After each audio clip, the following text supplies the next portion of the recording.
Sir मैं पितरों के शांति के लिए आया हूँ और मैं हर साल पितरों की शांति के लिए नियमित रूप से पितृ शांति के लिए यहाँ पे आता हूँ, माथा टेकता हूँ, क्योंकि मेरा मानना है सर पितरों की शांति से ही हमारे जीवन में जो है सुख संपत्ति जो भी है उन्हीं के आशीर्वाद से आती है। इसलिए पितरों की जो शांति है वो बहुत ही ज़्यादा महत्वपूर्ण है। उनके बिना हम जीवन में कुछ भी नहीं कर सकते।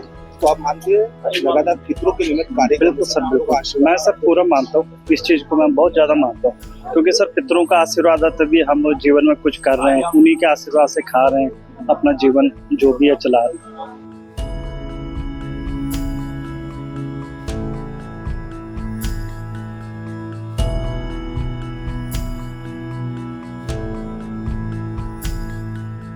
क्या करने आए हो? मेरे यहाँ पिंडदान कराने आए थे। ये पूजा कराने से पितरों को मोक्ष मिलता है। कहते हैं पितर अगर प्रसन्न हो जाए तो सब कष्ट जो परिवार में होते दूर हो जाते हैं। क्या मानते हो कि नहीं? सही बात है। ये पिंडदान कराने से परिवार में शांति मिलती है और जो हमारे देवता हैं उनको भी शांति मिलती है। तो पितृ कर्म कराना सबसे महत्वपूर्ण होता है जी।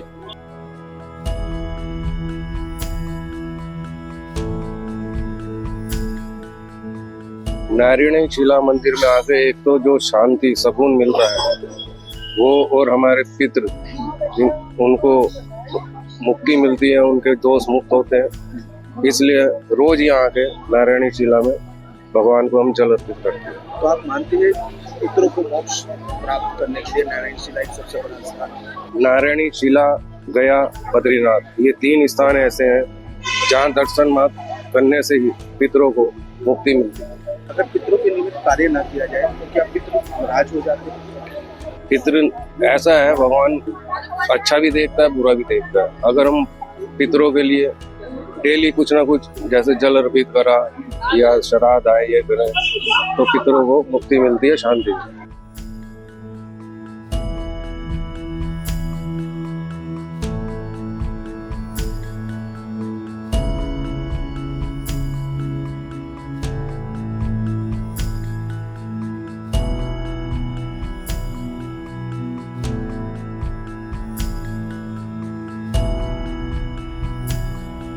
हर हर गंगे जय मां गंगे। तिलक पत्रिका के लिए धर्मनगरी हरिद्वार से मैं आशु शर्मा। हिंदू धर्म शास्त्रों में पितरों का विशेष महत्व कहा गया है। मान्यता है पितृ अगर प्रसन्न हो तो मनुष्य के सारे कार्य सिद्ध हो जाते हैं, और अगर पितृ नाराज हो तो जितने भी कार्य होते हैं उसमें बाधाएं उत्पन्न होती है।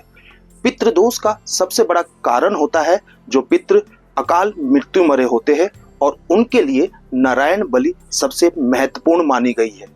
आखिर क्या होती है नारायण बलि, इस पर बात करने के लिए हमारे साथ मौजूद है हरिद्वार में स्थित नारायणी शिला मंदिर के मुख्य प्रबंधक मनोज त्रिपाठी जी। बहुत बहुत स्वागत है आपका तिलक पत्रिका पे। धन्यवाद। पंडित जी, नारायण बलि इतनी बड़ी महत्वपूर्ण क्यों होती है पितरों के लिए? किसी भी मनुष्य को मृत्यु के समय 16 प्रकार के दोष जीवित रहते और 32 प्रकार के मृत्यु के समय और बाकी बचे हुए मृत्यु के पश्चात माने गए हैं। इन 64 प्रकार के दोषों का निराकरण करने के लिए एकमात्र उपाय नारायण बलि विधान बताया गया है। किसी भी व्यक्ति को मरते समय अपने जीवन में अगर कोई पाप कर्म किए हैं तो उसके कारण से मोक्ष प्राप्त ना हो, कुछ जघन्य पाप किए हों, किसी व्यक्ति को इतना कष्ट दिया कि उस व्यक्ति की श्राप उस व्यक्ति को बैठ गया, ये इस प्रकार के दोष बताए गए। मृत्यु के समय मुंह में जल ही नहीं डाल पाया कोई, शैया पर ही मृत्यु हो गई, या बड़ी लंबी बीमारियों से अस्पताल में मृत्यु हुई,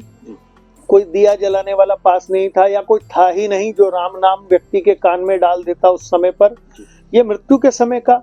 और मृत्यु के पश्चात मान लीजिए सही समय पर उसके अंत्येष्टि कर्म ही नहीं हुआ, एक बिल्कुल विधि पूर्वक जो शास्त्र सम्मत है वो अंत्येष्टि कर्म ही नहीं हुआ, या ऐसा हुआ कि जिस समय जो दाह संस्कार के समय लकड़ी लगाई गई, मान लीजिए उसमें भी कोई कीट पतंगे, चींटियां, कीड़े मकोड़े रह गए, उनके दाह का भी व्यक्ति के दाह के साथ उस आत्मा को दोष लग जाता है। उस व्यक्ति को इन 64 प्रकार के दोषों से मुक्ति दिलाने वाला जो श्राद्ध कर्म है वो कहलाता है नारायण बलि। और खाली अपमृत्यु को प्राप्त होना ही नारायण बलि नहीं बनाता। व्यक्ति अगर मोक्ष की कामना करता है, व्यक्ति अपने परिवार में अपने पूर्वजों के लिए उनकी उत्तम गति की कामना करता है, उनको चाहता है कि पितृलोक में भी उच्च पद प्राप्त हो या मोक्ष हो जाए उनका, तब भी विधान बताया गया है नारायण बलि। पंडित जी, बात की जाए पितरों के मोक्ष के लिए कई प्रकार के कार्य किए जाते हैं, लेकिन सबसे महत्वपूर्ण नारायण बलि होती है और इसका नाम नारायण बलि। बलि का मतलब तो कुछ और होता है, लेकिन इसमें नारायण बलि क्यों? जो पितरों के मोक्षार्थ कार्य किए जाते हैं उनको श्राद्ध कहते हैं। श्रद्धा पूर्वक पितृ निमित्तक किया गया कार्य श्राद्ध है। श्राद्ध के कई प्रकार हैं, जैसे पार्वन श्राद्ध है जो 16 दिन के कन्यागत सूर्य कनागत बोलते हैं ना, जिन्हें हम श्राद्ध पक्ष में जो 16 दिन आते हैं, उन 16 दिन में किया जाने वाला जो श्राद्ध है वो पार्वन श्राद्ध कहलाता है। वार्षिक श्राद्ध होता है, मासिक श्राद्ध होता है। कोई व्यक्ति गुजरा तो हर महीने उसके निमित्त भोजन निकालते हैं, ब्राह्मण को भोजन कराते हैं, तर्पण आदि देते हैं ना, और बरसी होने पर बरसी का श्राद्ध करते हैं और हर साल करते हैं। ये वार्षिक श्राद्ध हो गया। इसी प्रकार से काम्य श्राद्ध है, कामना पूर्ति करने के लिए जो किया जाता है श्राद्ध, वो काम्य श्राद्ध है। अर्थात मेरी कामना है कि मेरे घर में पुत्र पौत्र हो और पितृ दोष चला आ रहा है, उसके लिए जो श्राद्ध किया जाएगा वो काम्य श्राद्ध है। उसके लिए उसमें एक सबसे सुंदर रूप कहा गया है नारायण बलि। पितरों के प्रसन्नार्थ किए जाने के लिए तो तर्पण श्राद्ध का रूप है, पिंडदान श्राद्ध का रूप है, गाय दान श्राद्ध का रूप है, पितरों के निमित्त हम कह रहे हैं। वस्त्र दान, अन्न दान पितरों के लिए जो निकालेंगे वो सब श्राद्ध के स्वरूप माने जाते हैं। परंतु नारायण बलि विधान वो है, इसमें सब प्रकार के इन श्राद्धों का समावेश कहा गया है। एक नारायण बलि करना एक सामान्य जीव आप और हमारे लिए संभव नहीं, एक राजा ही कर सकता है। परंतु अगर हम संक्षिप्त रूप से भी पितरों के निमित्त नारायण बलि करना चाहें तो पितरों को मोक्ष और गति उत्तम देता है, ये विधान है। बलि का अभिप्राय किसी की हत्या नहीं होती, बलि का अभिप्राय होता है भेंट देना। अब कई लोगों ने, निर्मम लोगों ने मान लिया है कि पशु बलि, ये नारायण बलि उससे जोड़ दिया। पशु देना, बलि का अर्थ ही तो है ना, वो पशु दे देते हैं। इसी तरीके से नारायण बलि का अर्थ है कि भगवान को भेंट करना। नारायण बलि ही नाम क्यों आया? क्योंकि सर्वप्रथम पितृ या सभी जो पितृ समाहित होते हैं, दिव्य पितृ भी जिनमें समाहित होते हैं, हमारे सबसे बड़े पूर्वज या कहें वो नारायण है। नारायण से ही ये सृष्टि की रचना हुई और नारायण में ही समाहित हो जाती। गीता में भगवान श्री कृष्ण कहते हैं कि भूतों का पूजक भूत, देवों का पूजक देव और पितरों का पूजक पितृ बनता है, परंतु अंत में सब मुझ में ही समाहित होते हैं। अर्थात भगवान नारायण ही वो पितृ हैं जिनसे सारी सृष्टि चलती है, जिनसे दिव्य पितृ आए, दिव्य पितृ से हमारे पितृ आए, जिन्हें ऋषि वंशों से हम आए हैं, ऋषि कुल से आए हैं, उनके हमारे जिनके हम गोत्र कहते हैं, हम उनके हमारे पूर्वजों के नाम से हम अपने आप को याद रखते हैं। उन नारायण के निमित्त ही हम अपने पितरों को भेंट करते हैं। हम पितरों के प्रसन्नार्थ 5 देवताओं का पूजन करते हैं, जिसमें एक हमारे पितृ भी होते हैं, ब्रह्मा, विष्णु, रुद्र और यम। छठे सत्येश भगवान होते हैं, भगवान नारायण का स्वरूप। बीच में हम मध्य कलश में अपने पितरों का पूजन करते हैं। इसलिए हम पूजन करके जो पिंड देते हैं, पिंड है पितरों का भोग। उनके प्रसन्नता के लिए जो जल देते हैं वो है तर्पण। प्रायश्चित जो करते हैं वो है हवन, प्रायश्चित में हवन करते हैं ना। इस सारे प्रकरण को, पूजन, तर्पण, पिंडदान और हवन को समावेश रूप से कहा जाता है नारायण बलि। इससे बाकी देवताएं जो भी, अगर मान लो रुद्र से संबंधित कोई पाप लगा हुआ, यमराज जिस देवता के प्राण हरने वाले हैं, जिस मनुष्य हमारे पूर्वज के, और अपने यमलोक ले जाने वाले, यमलोक से वो पाश से, यम पाश से, यमलोक से उस आत्मा को मुक्त करें, इसलिए यमराज को भी प्रसन्न करते हैं। इन सारी विधियों के लिए हम कहते हैं जो पूर्ण किया जाता है उसका नाम है नारायण बलि। गुरुजी, जैसे आपने कहा कि हर लोग समर्थ नहीं होते नारायण बलि कराने के लिए, वो किस तरह से नारायण बलि कराए जिनसे उनके पितरों को मोक्ष मिल सके? पितृ कार्य और देव कार्य में मूल अंतर है।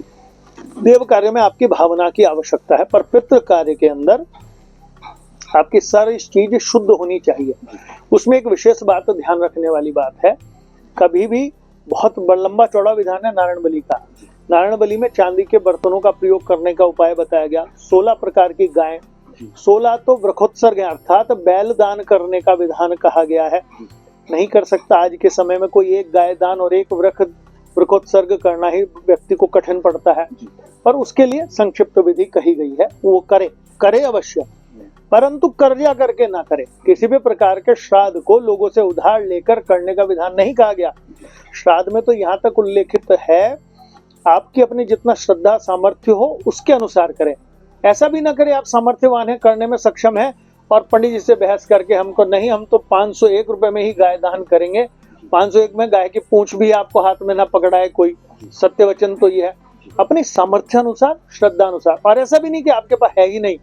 तो यहाँ तक कहा गया कि आप अपने पितरों के निमित्त मात्र हरी घास भी लाके गाय को दे दें, सूर्य नारायण को जल भी दे दें, तो भी पितरों को श्राद्ध स्वीकार हो जाता है। पर नारायण बलि के विधान में थोड़ा विस्तृत स्वरूप है, परंतु श्रद्धा पूर्वक स्वर्ण की मूर्ति रखने का विधान है। सत्येश भगवान और नारायण की स्वर्ण की रखी जाएगी, नहीं है स्वर्ण की तो पंडित जी से निवेदन करें, वो कुशा की मूर्ति बना के रख लेंगे, वही फल मिलेगा आपको। चांदी के बर्तन का विधान है, नहीं है चांदी के बर्तन तो पलाश के पत्ते बिछा के आप कर सकते हैं ना, वही फल मिलेगा आपके पितरों को जो चांदी और सोने के बर्तनों में आप पितरों को भोग देते हैं। परंतु श्रद्धा से और अपनी सामर्थ्य अनुसार करें। ऐसा न हो कि आपके मन में श्रद्धा नहीं है तब प्राप्त नहीं होगा, सामर्थ्य और नहीं करेंगे तब भी प्राप्त नहीं होगा। गुरुजी अगर बात की जाए नारायणी शिला, कहते हैं भगवान विष्णु का हृदय स्थल यहाँ पर स्थापित है, इस स्थान पर नारायण बलि देने का कितना महत्व है? देखिए, पितृ तीर्थ है 3 चरण, जहाँ गयासुर की मृत्यु हुई, गयासुर की छाती पे भगवान नारायण के चरण रखे और भगवान ने उसको अपनी गदा के नोक से स्थिर करके और उसके नाभि कुंड को कुंड बना के, हवन कुंड बना के उसके पाप दग्ध किए थे। वहीं पर उसको आशीर्वाद दिया था भगवान ने, क्योंकि बद्रिक आश्रम से तैने मेरी नारायण स्वरूप कमल स्वरूप श्री विग्रह का हरण किया, मुझसे युद्ध किया और मेरे से मोक्ष की कामना रखता था, तो मैं तुझे मोक्ष तो दे ही रहा हूँ, परंतु साथ में अपने इन 3 स्थानों यानी कि चरण गया, हरिद्वार कंठ से लेकर नाभि तक का हृदय स्थान भगवान का, और ऊपर का हिस्सा बद्रीनाथ में ब्रह्म कपाली, जहाँ भगवान शिव के हाथ से भी ब्रह्मा का सिर अलग हुआ था। ब्रह्मत्या के पाप से भगवान शिव भी, भगवान राम भी वहीं से मुक्त हुए थे। ये 3 स्थान पितृ तीर्थ कहलाते हैं। जो इन 3 तीर्थों पर अपने पितरों के निमित्त श्राद्ध कर्म करेगा, मैं उसके सभी पितरों को मोक्ष प्रदान करूंगा, ये भगवान नारायण ने स्वयं कहा है। वायु पुराण में इसका वर्णन स्पष्ट आता है। और नारायणी शिला के विषय में इसलिए महत्व हो जाता है, आप गया में पितृ संज्ञा है, गया में पितरों के लिए मोक्ष करने जाते हैं कि आज के बाद उनके लिए श्राद्ध भी ना करना पड़े और पितृ इतने तृप्त हो जाएं उनको श्राद्ध की आवश्यकता भी ना पड़े। परंतु कोई पितृ अगर अधोगति भटक रहा है, वो पशु पक्षी बन गया, वो प्रेत बन गया, वो कहीं कोई ऐसी योनि में चला गया जो निकृष्ट मानी जाती है, मनुष्य देह में नहीं आया है, उस स्थिति में केवल नारायण शिला मंदिर में नारायण बलि कर लेने से उस पितृ को मोक्ष प्राप्त होता है। अर्थात वो उस प्रेत योनि या पिशाच योनि या पशु की योनि, पक्षी की योनि, पेड़ पौधे की योनि से मुक्त होकर, कृमि की योनि से मुक्त होकर अपने पितरों में उच्च पद पे चला जाता है। तभी तो दिव्य पितरों में जाएगा, तभी तो भगवान नारायण में समाहित होगा और मोक्ष प्राप्त होगा उसका। अन्यथा अपने कर्मानुसार अपने परिवार में पुनः जन्म लेगा, तब पश्चात उसकी कल्याण और गति होगी। इसलिए हरिद्वार नारायण शिला मंदिर में नारायण बलि करने का विशेष विधान कहा गया। गया में गया श्राद्ध, बद्रिक आश्रम में वो जो किया जाता है उसे ब्रह्म कपाली बोलते हैं, वहाँ 16 पिंड तर्पण दिए जाते हैं। वो अंतिम पिंड होता है किसी भी पितृ का। विधान जो पितरों के कल्याणार्थ मोक्षार्थ है, वो नारायण बलि करने का हरिद्वार नारायणी शिला मंदिर में विशेष कहा गया है। गुरुजी अगर बात की जाए इन तीनों ही स्थानों पर अगर कोई नहीं जा पा रहा है तो अपने पितरों के निमित्त किस तरह से वो नारायण बलि दे सकता है? अगर आपके पास सुलभ है तो अपनी सुंदर पवित्र जगह हो, कोई सरोवर तट हो, गौशाला हो, गंगा आदि तट या पवित्र नदियों के तट पर भी इसको करने का विधान है। वो ठीक बात है कि गया या नारायणी शिला बद्रिक आश्रम में तीनों जगह पे तो पितृ तीर्थ ही हैं, यहाँ तो जो आप करेंगे तुरंत ही फल मिल जाएगा, परंतु फल वहां भी मिलेगा। हम ये कहें कि वहां फल नहीं मिलेगा, मिलेगा। उस स्थिति में थोड़ा समय लगेगा, लेकिन पितरों की गति अवश्य होगी, पितरों का मोक्ष अवश्य होगा, पितरों का कल्याण अवश्य होगा। गुरुजी देखने में आता है पितृ जब नाराज होते हैं तो सभी कार्यों में बाधा करते हैं, ऐसे क्या संकेत होते हैं जिससे पता चलता है कि पितृ हमसे नाराज है? सबसे पहले पितृ दोष के लक्षण समझें जी। पितृ सबसे पहले आपको परेशान करना नहीं शुरू करते, वो आपको स्वप्न में दिखने शुरू होते हैं, आपको स्वप्न में संकेत देते हैं। स्पष्ट कई लोगों के यहाँ तो बोल जाते हैं, सपने में ही नहीं सिर पे आके भी बोल जाते हैं कि हमें ये कमी है या हमें ये चाहिए या हमारा ये कल्याण नहीं हुआ है, आप ऐसा करो। जब हम लोग उनके इन शब्दों को या उनके संकेतों को समझने में विवश होते हैं या हम नहीं समझना चाहते, आंख बंद कर लेते हैं, कई लोग तो जानबूझकर और कई लोग नहीं पकड़ पाते, तब पितृ दोष उत्पन्न होता है। पितृदोष का अर्थ पितृ नाराज हो गए और फिर वो आपको कष्ट देने लगते हैं। श्राद्ध कल्प में स्पष्ट आया है कि यदि पितृ घर पे पधारे हैं और श्राद्ध आपने नहीं किया तो अपना श्राद्ध न पाकर वो आपको श्राप देकर चले जाते हैं। और ऐसा शब्द भी आया कि आपका खून पीते हैं। खून पीने का मतलब आपका साक्षात खून नहीं पिएंगे, अर्थात आपको इतना पीड़ा मिलेगी आपको अपने जीवन में कि वो खून पीने के समान ही हो जाती है। पर चूंकि पितृ तो हमारे ही बड़े हैं, उन्हीं के माध्यम से हमने जन्म लिया है, तो हमें मारेंगे तो नहीं। कई लोग ये कहते हैं ना कि आपके घर में बच्चा मर गया, ये यंग डेथ हो गए पितृदोष की वजह से। कभी भी नहीं, पितरों को दोष ना दे। पितरों के आशीर्वाद से संतानें जन्म लेती हैं, पर मरती नहीं है। परंतु एक पराकाष्ठा ऐसी आएगी कि परिवार में पुत्र रत्न जन्म नहीं लेगा, उसका कारण मात्र पितृदोष ही होता है। ऐसे में सबसे पहला संकेत है कि घर में बीमारियां जड़ बना लेती हैं।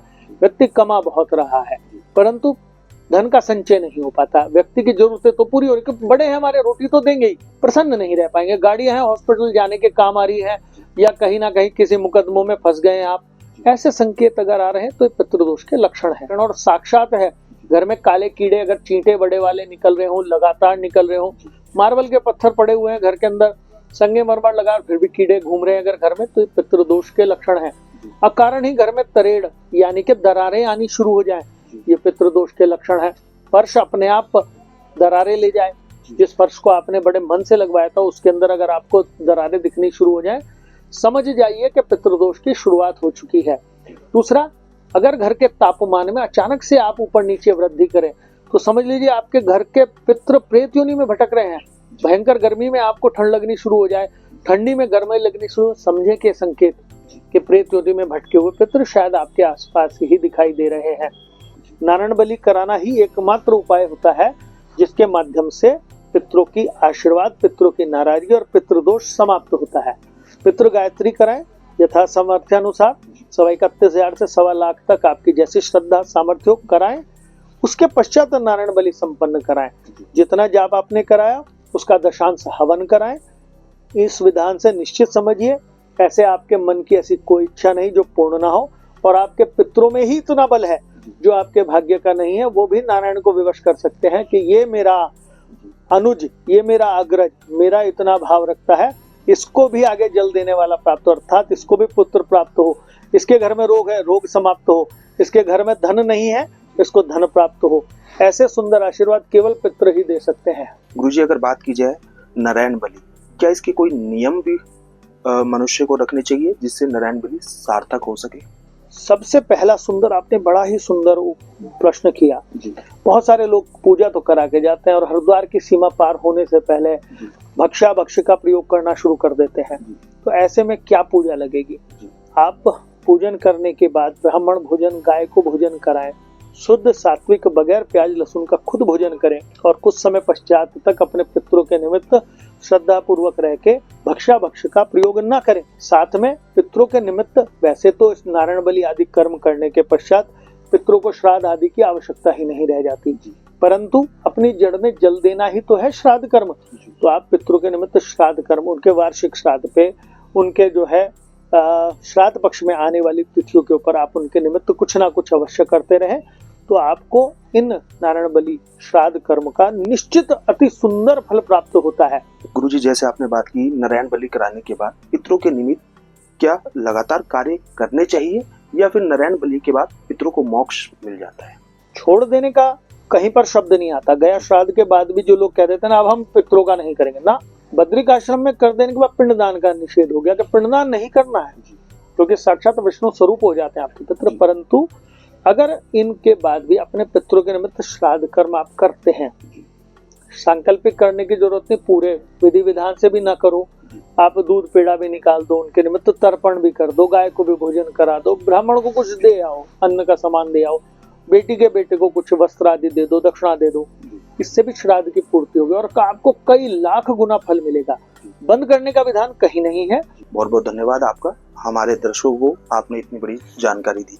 बिल्कुल जिस तरह से इनके द्वारा बताया गया है, जब पितरों को मोक्ष मिलता है तब पितर हमारे सारे कार्य को सिद्ध कर देते हैं। इसलिए हरिद्वार की नारायणी शिला मंदिर के साथ ही कई स्थानों पर नारायण बलि देने का विधान है। देश के पहले धार्मिक न्यूज चैनल तिलक पत्रिका के लिए हरिद्वार से मैं आशु शर्मा।